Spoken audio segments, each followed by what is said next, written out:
This is Live Speak, and I'm Justin the Geek. I'll be taking your calls, answering your questions if I can, filling your head full of nonsense and acting like a fool. Here we go. Enjoy the show. Welcome, everybody. This is Live Speak, and I am Justin the Geek. Hope you have a wonderful Sunday. It's pretty nice here in the Northwest, actually. The sun's out and the sky's clear, which is very rare for this time of year, but I'm enjoying it. Today we're going to talk about some computer issues, some common computer issues, and how you can fix them. I've taken some questions from listeners and for the past few days, and if you want to, there's a chat window in the bottom right of your screen. If you're listening on the computer, it's a little bubble. You can click in there and you can chat, send your message to me or anybody else that's listening during the show, and I'll try and get to your questions as soon as I can. What I'm going to start with is a couple listeners had some great questions, and one of the listeners was asking me.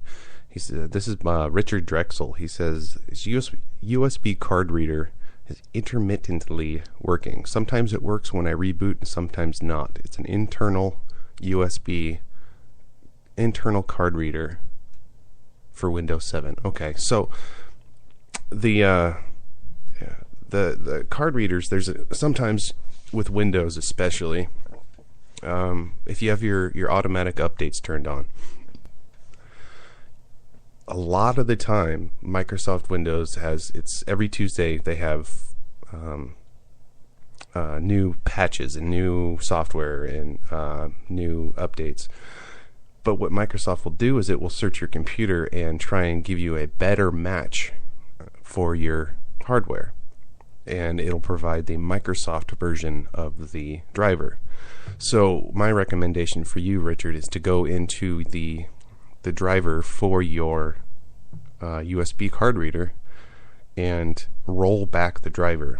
Now, to do that, you just go, you'll click on your Start menu, and then you want to right-click on Computer, and then click on Manage, and that'll bring up another window for devices and things like that. And on the left side of that window, you'll click on Device Manager. And on the right side, after you click on Device Manager, you'll look through the list of all the hardware components, and you want to try and find your USB card reader.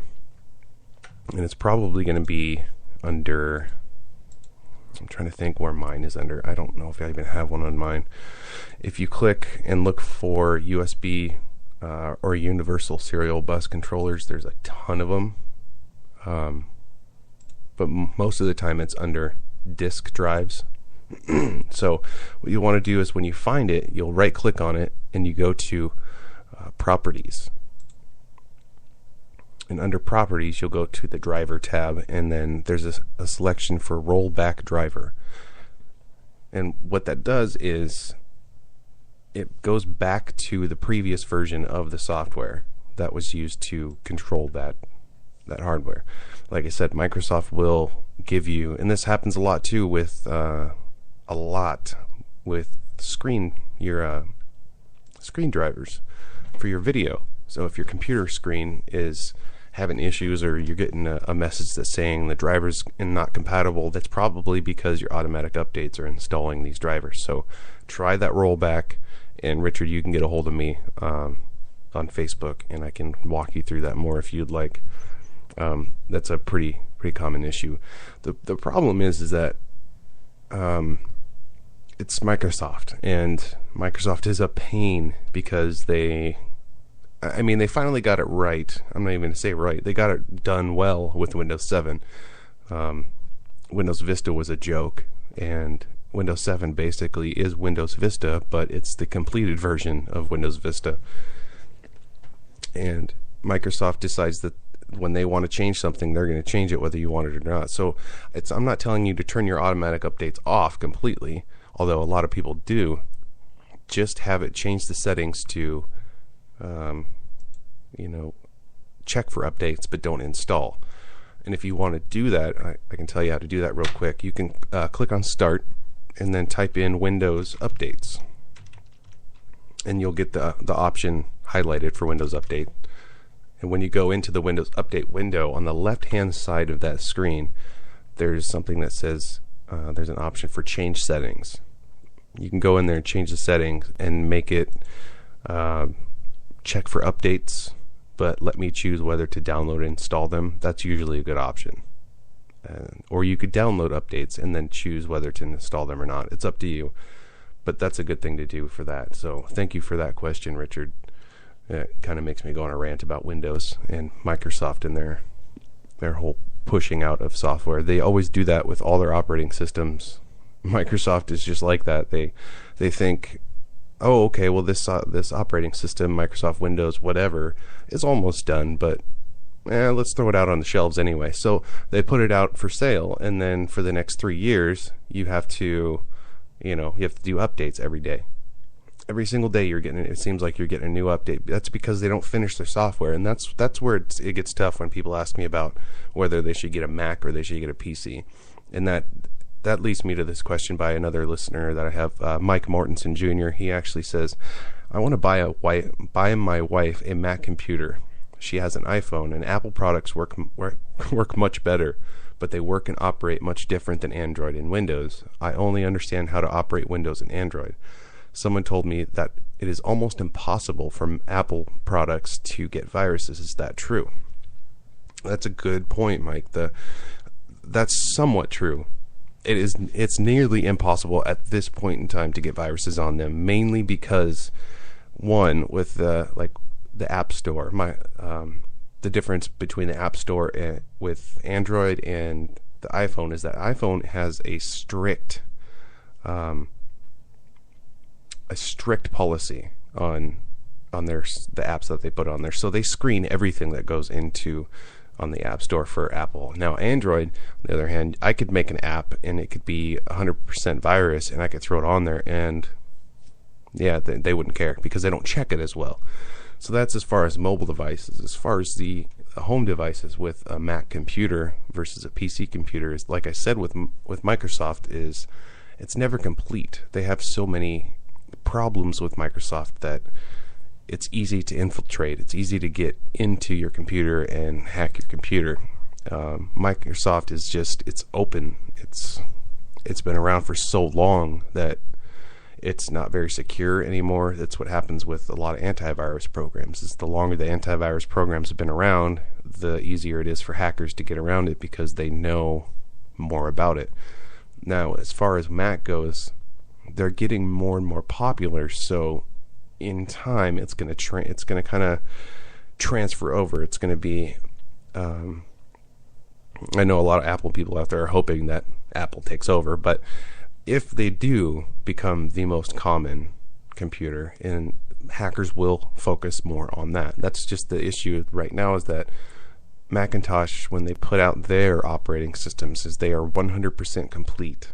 They are tested, and they are retested, and then after they retest it, they test it again, and then they sell it.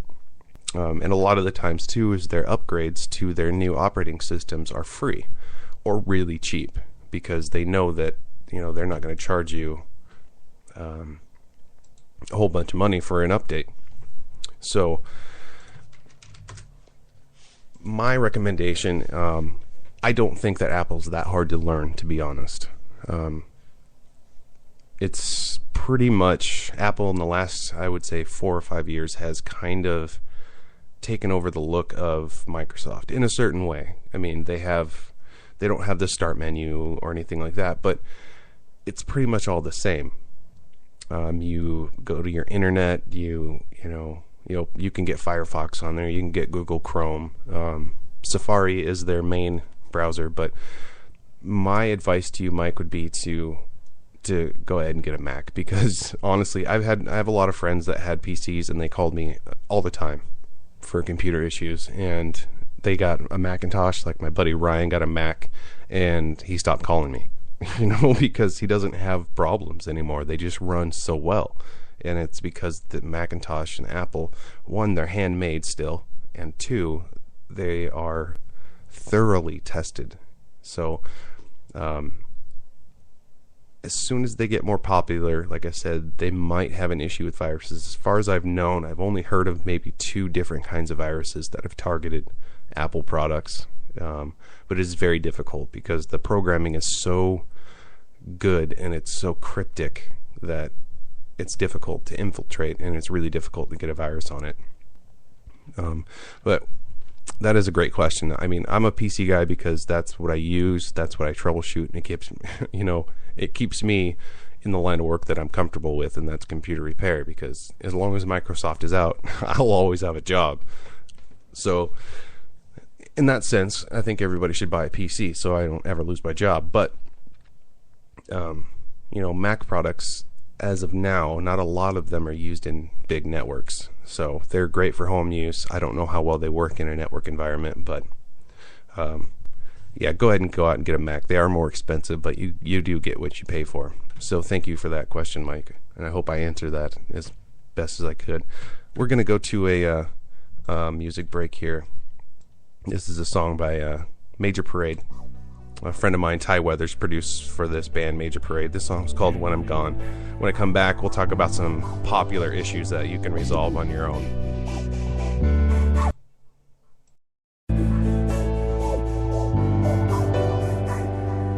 You can keep on saying what you say, you can try to tell me I'm wrong. You can keep on playing how you're playing, but you know you're gonna miss me when I'm gone. Miss me when I'm gone. When I'm gone. You know you're gonna miss me when I'm gone. Miss me when I'm gone. When I'm gone.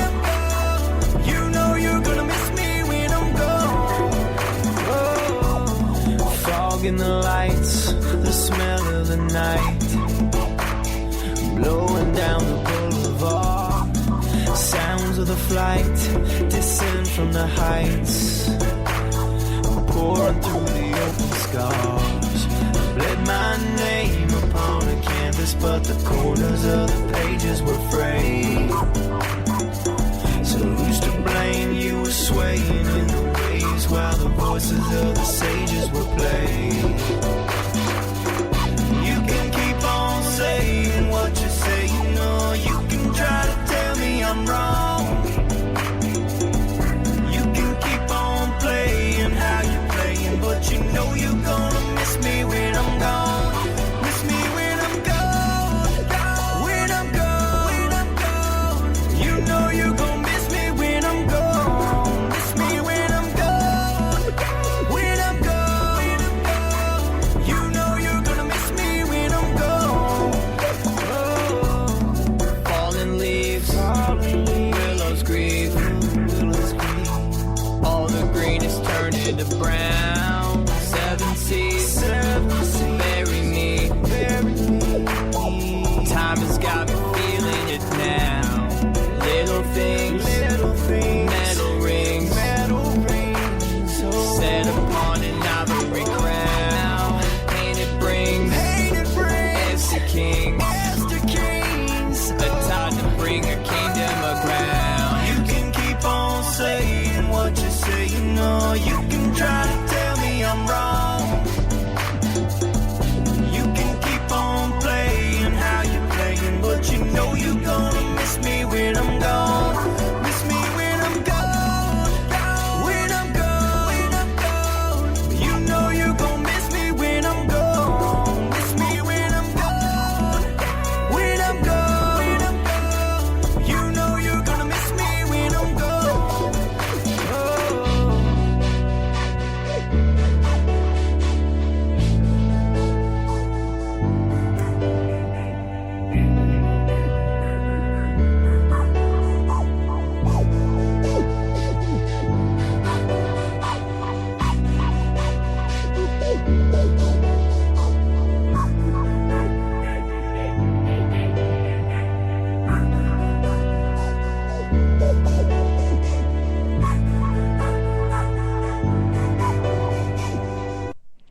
All right, welcome everybody.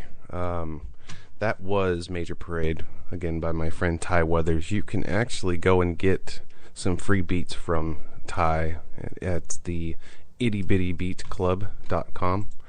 It's a great website. You can go and get them. They're only $10 if you want to get some beats to, put some vocals over, or just like I have some beats for my intros for my show, but $10, that's really cheap for the work that he does.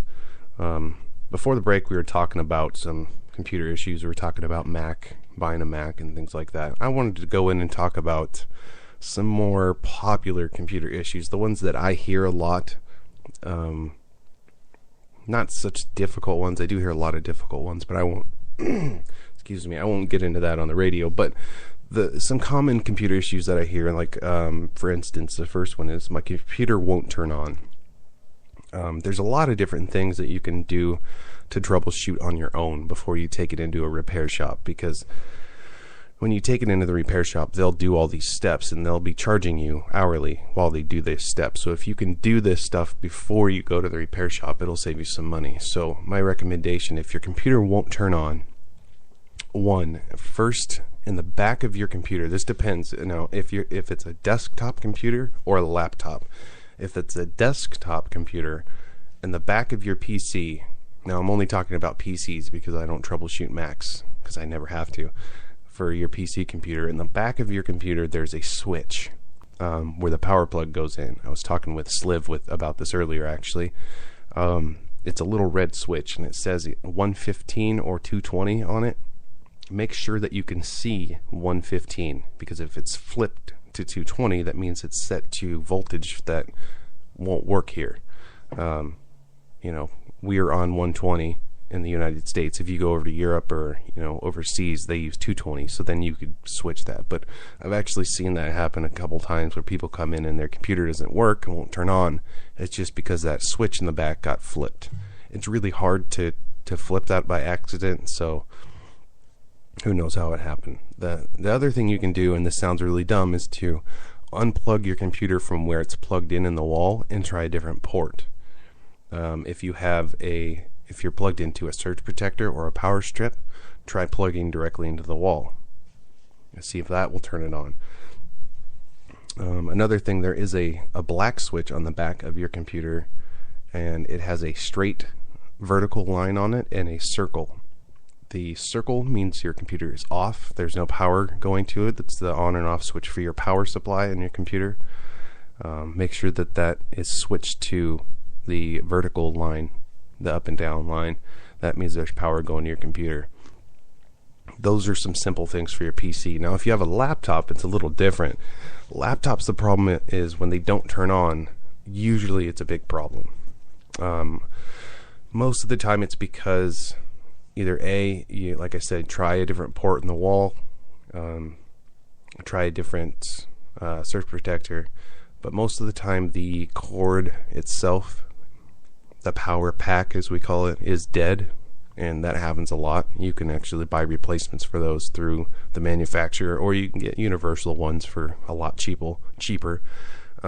Universal adapters, I mean. But what you can try with those also is, if you take it to a repair shop, they have testers that they can test your power pack and make sure that it is the cable, in fact, because when a laptop doesn't turn on, most of the time it's because the battery's not holding a charge, and your power port itself, where the plug goes into your computer, is bad, which in turn means you have to replace the whole motherboard, which basically is buy a new computer. It's cheaper.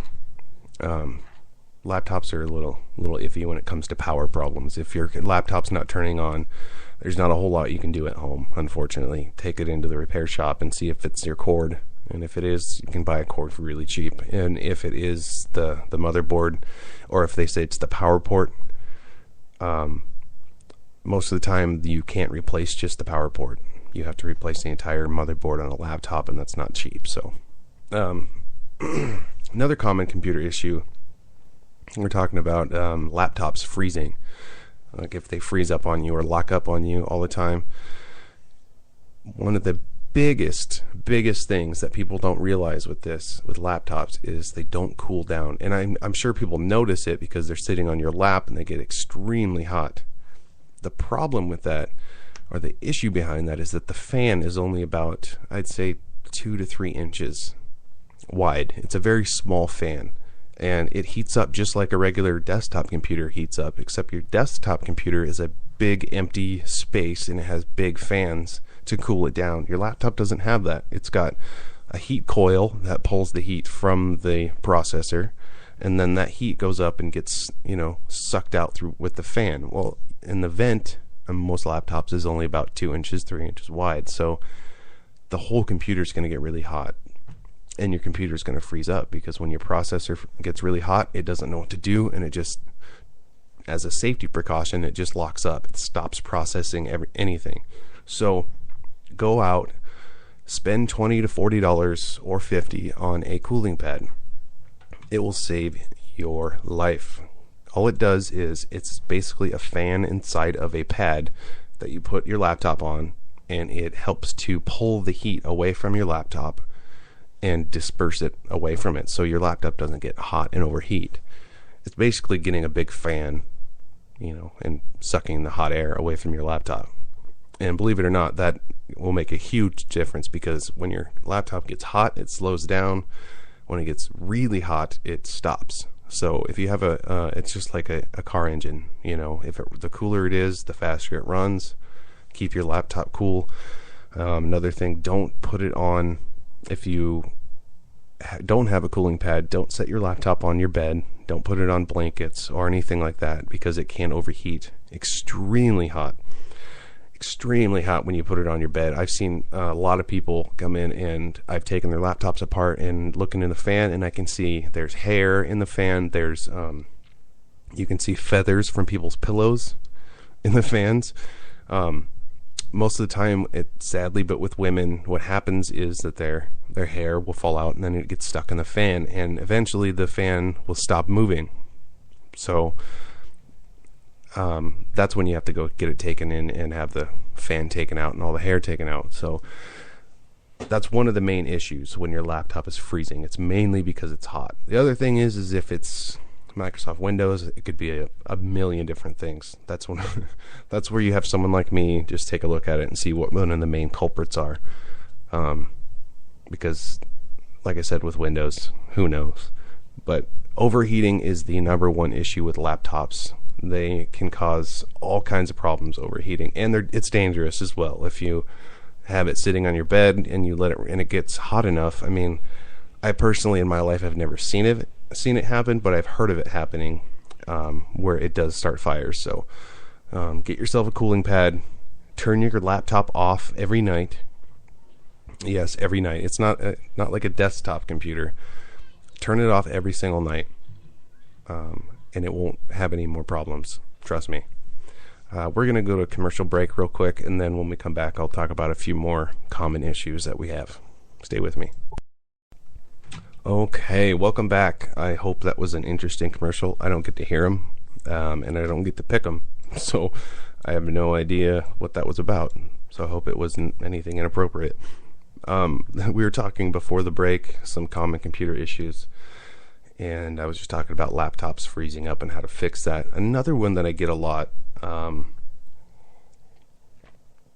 mainly I get this from home users, not so much from network or from my job or anything like that, but is that my thumb drive doesn't work.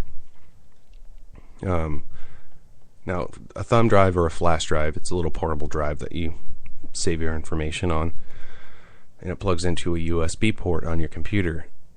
Now, what a lot of people don't know is that before you put your USB or your flash drive into a USB port on your computer, you're supposed to ground yourself, meaning you're supposed to discharge the static electricity from your body.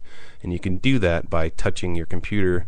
You can do that by touching something that's grounded, that's something metal that's grounded into the ground, or basically, or shock somebody. You can touch somebody's, their hand. I've done that before too. You just touch their hand, get rid of your static, even if you don't feel it, because 100 volts is not a lot. You don't even feel a shock on your body until 3,000 volts. So 100 volts, you won't even feel it, and you'll ruin your components. So that's something that has never, Not a lot of people know that. You have to, when it comes to electronics, ground yourself before you plug it in. You will zap your flash drive and lose everything on it. Another thing is, try a different computer.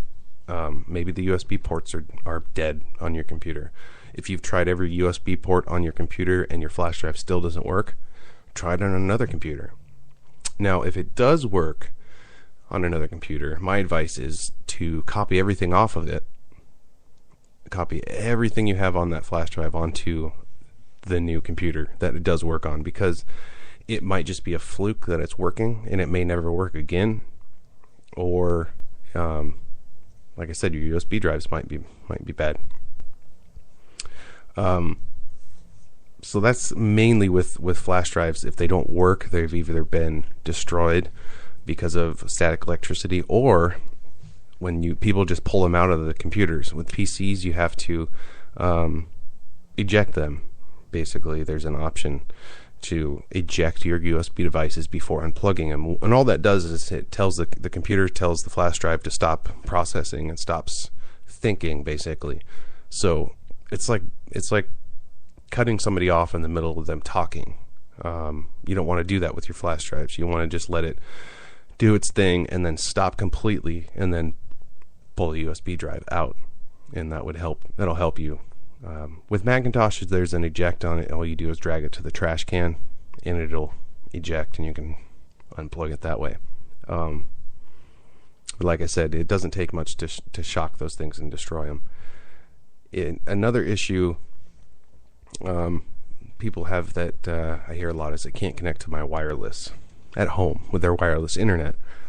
One, on your laptop, make sure that your wireless is turned on. There's a physical switch on the front or the side of your computer to turn the wireless on or off. And sometimes there's a function key on your keyboard that looks like a satellite or waves, like a wavelength, radio wavelength. Make sure that that's on first. If it's on and you still can't connect, make sure you have the correct password. They are case sensitive, so if your password is a capital letter at the beginning and you're not typing a capital letter, it won't work. So make sure you have the right password. Another thing to do is plug directly into your wireless router with a cable and see if you can connect to the internet. If you can connect to the internet when you plug in, then there's something wrong with your password. If you can't connect when you plug directly into your router, then there's something wrong with your router. These are all things that you can do before calling your internet service provider. A lot of internet providers don't troubleshoot wireless routers. They just don't, because they may basically want you just to use their modem and have one connection. That's all they want to troubleshoot. So most of the time they won't troubleshoot your router unless your internet provider gives you a modem that is a wireless router as well. So like I said, try and plug directly into the router with a cable, see if you can get it on. If that doesn't work, plug directly into the modem. And if you can get on directly through the modem, then something's wrong with your router. Now, if you can't get on when you plug into the modem itself, the property that comes from your internet provider, the modem that plugs into your cable, your coax cable, if that doesn't work, then it's something with your internet provider. Then you have to call your internet service provider and say, hey, my internet's not working. They'll send what's called a ping to your house. It's basically just a signal that goes to your house and it's supposed to bounce back. That's why they call it ping, as in ping pong. It goes to your computer or to your modem and then sends a signal back. And if they get a signal back, then something's working. It means the modem's working, but something's wrong in the connection. So if they don't get a ping back, they'll come and replace your modem, more than likely, or fix the line outside your house. So that's connecting to the wireless. That's a pretty big one there. Got about 15 minutes left. I think I'll go and we'll play a song here by Major Parade for a minute. I'm going to look over some messages here that I've missed in the chat. For those that are listening and don't know, there's a chat in the bottom right of the screen if you haven't found it yet, and it's a little bubble. There's some people in there. Sarah Johnson just jumped in there. I'm talking. Hercules, Richard, and Sliv, it looks like, are in there talking right now. So hop in there, talk with everybody, ask me questions. But I'll go ahead and play this song here by Major Parade for a little bit. It's called All That Work for Nothing. And when we get back, we'll talk about some more common issues. So stay with us.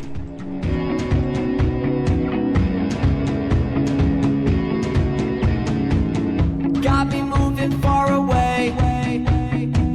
That's where they're taking me.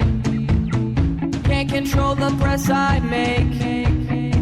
How are they breaking me? The ones for whom I bled. That's who's forsaken me. Put visions in my head. That's how they're making me. It wasn't all that work for nothing. It wasn't all that work for nothing. It wasn't all that work for nothing. If it wasn't all that work for nothing, what was it for?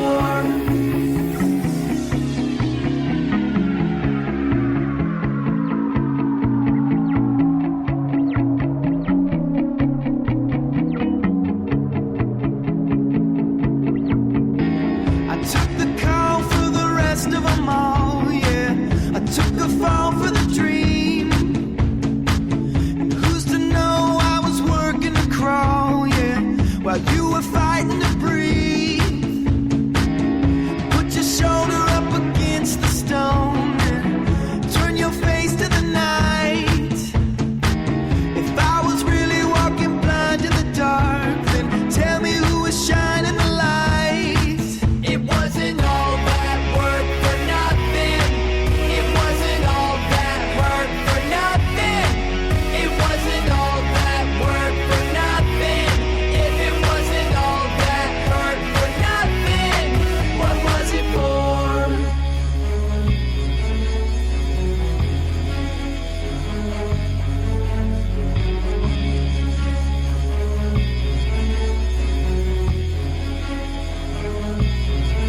What was it for?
All right, welcome back, everybody. That was, again, Major Parade with the song All That Work for Nothing, produced by my buddy Ty Weathers.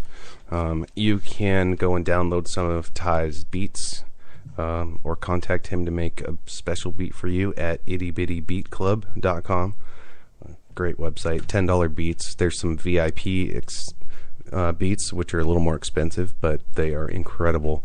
So head over there. That's ITTYBITTY beatclub.com. Itty Bitty Beat Club.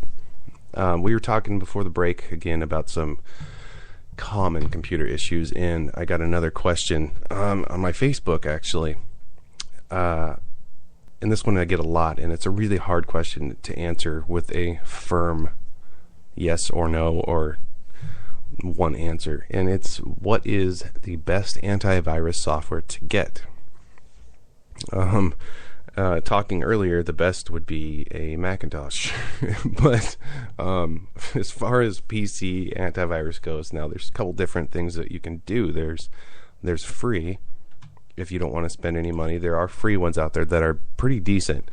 And then there's paid, the ones that you actually pay for yearly. You subscribe to them, and then you pay every single year to update them. As far as free goes, I want to talk about that because free is, I would say like 80-20. You get about 80% protection when you pay for, or when you get free stuff. And with most free antiviruses, that's the problem, is you get what you pay for. And so if you really have a lot of sensitive information on your computer, don't cheap out and get a free antivirus. Just go pay $40 for something, and I'll tell you what my recommendations are in a second. But don't cheap out and get something free if you're very, cautious and you have a lot of information on your computer you don't want stolen, because, like I said, free will only get you so far. Now, as far as free antiviruses, my number one recommendation would be Microsoft Security Essentials. Now, the only reason I say that, I'm not a huge fan of Microsoft things, but the main reason I say that is because it is what's called closed source, meaning the source code for the software is not something that can be manipulated. And it's also a good thing, it's part of Microsoft Windows updates. So it will constantly be updating your antivirus list. It's called virus definitions. It's a giant list of all the viruses and malware and spyware that's out there. So since it's part of Microsoft and you're running Microsoft Windows updates, it'll be constantly updated, and it runs in the background and you don't even know it's running. I have the free version on mine because I don't do any banking or anything really sensitive on my computer. And that's what I use, is Microsoft Security Essentials. And the other thing I like about it is you can actually change how much of your computer is being used, processor-wise, when it does its scan. Like, you can change it to use 90% of your computer to do a scan, so it'll scan really fast. The problem with that is you use 90% of your computer, you can't do anything while it's scanning. Or you can set it to like 10 or 20%. That way it can scan while you're still surfing the internet or doing whatever. I just set mine to scan scheduled late at night, 3 or 4 in the morning on a Sunday. That way I know I'm not going to be using it. It can scan, full scan, and get everything off of there. Another good free antivirus is AVG.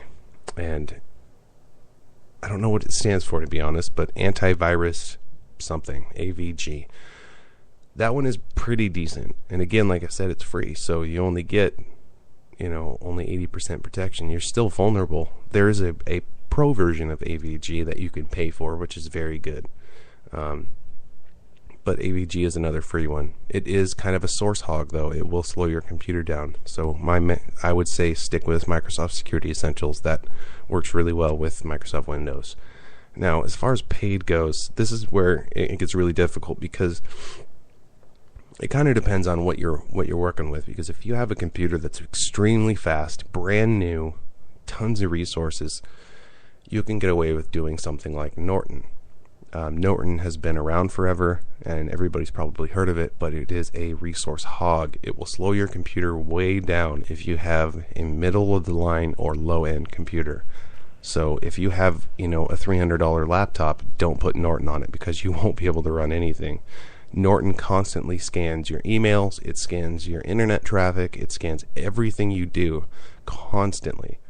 It's a live scanner, so it will slow your computer down. If you have the resources to use, go for it. It's a great program. It's been around forever. On the other hand, the problem with it being around forever is, like I said earlier, is that people, hackers especially, they know about it. It's been around so long that they've had time to study it and figure it out. So that's where it gets difficult with antivirus, because there's a new one every single year, mainly because once you figure out how to break into it once, you can figure out how to break into it again. So Norton, like I said, is really great for big machines. Now, for other machines, for paid versions of antivirus, I would recommend something like WebRoot. WebRoot, WEBROOT. WebRoot's Spy Sweeper is what it would used to be called. I haven't bought it for a while, but that one runs very minimally. You can set it to only use 20% of your computer. Schedule it. It constantly updates its virus definitions list. It's over, years ago, it was over 3 million. When you first download it, it gets the entire list. So every time you update it, you don't have to download the entire list again. It just adds to the list. It's called intermittent updating.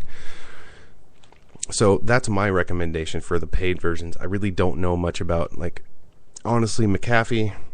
Some people live by it, and a lot of people use it because colleges give it away for free. And I say get rid of that crap. It's junk. The creator of it, and that's another personal issue, is the creator, of course, about Mr. McAfee and his murder rap that he's under right now. The McAfee is just junk, in my opinion. In 1988, when it first came out, it was really good, but ever since then, I don't recommend it. But like I said, colleges give it out for free. So if you want to if you get it for free, then go ahead and use it. You don't have to pay for it. It is decent enough to protect the computer for the most part.